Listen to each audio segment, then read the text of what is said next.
Ndërkohë duhet kuptohet qartë se afati prej 2 javësh që i është lënë zgjidhjes ka karakter ultimativ, që do të thotë se mos zgjidhja dhe vazhdimi i krizës do të kenë pasoja drejt për drejta dhe të menjëhershme në marrëdhëniet e Shqipërisë me Bashkimin Evropian e me çdo faktor të përfshirë në tryezë.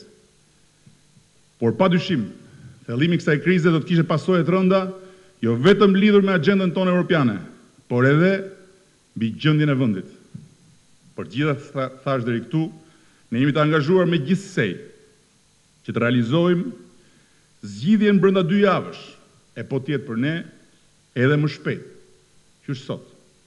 Sigurisht, pa hequr dorë për asnjë çast nga transparenca e shumë kërkuar.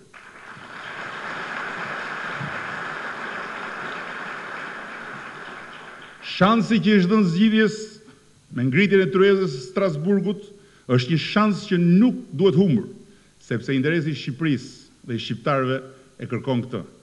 Ndërkohë që humbja e këtij shansi do të rëndonte jashtëzakonisht shumë pasojat e kësaj krize që i ka rrënjët tek kutitë e mbyllura të 28 qershorit.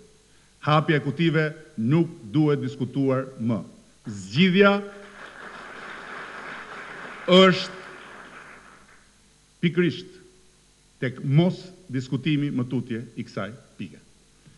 As ngritja një orë më parë e Komisionit Hetimor, me shumicë dhe drejtim nga opozita, dhe lejimi i hetimit plot e të pakushtuar të zgjedhjeve nuk duhen vonuar përtej kufirit të 2 javëve.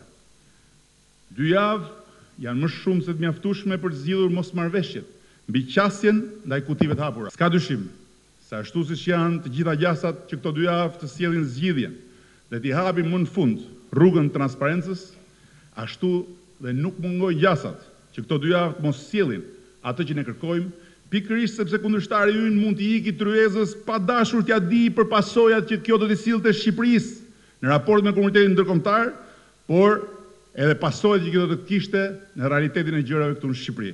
Në rast se zgjidhja përsëri nuk vjen, përsëri na lind e drejta dhe detyra të ecim më tutje në rrugën e protestës, ku jemi ndalur 2 javë për të krijuar të gjitha mundësitë që zgjidhja të vijë.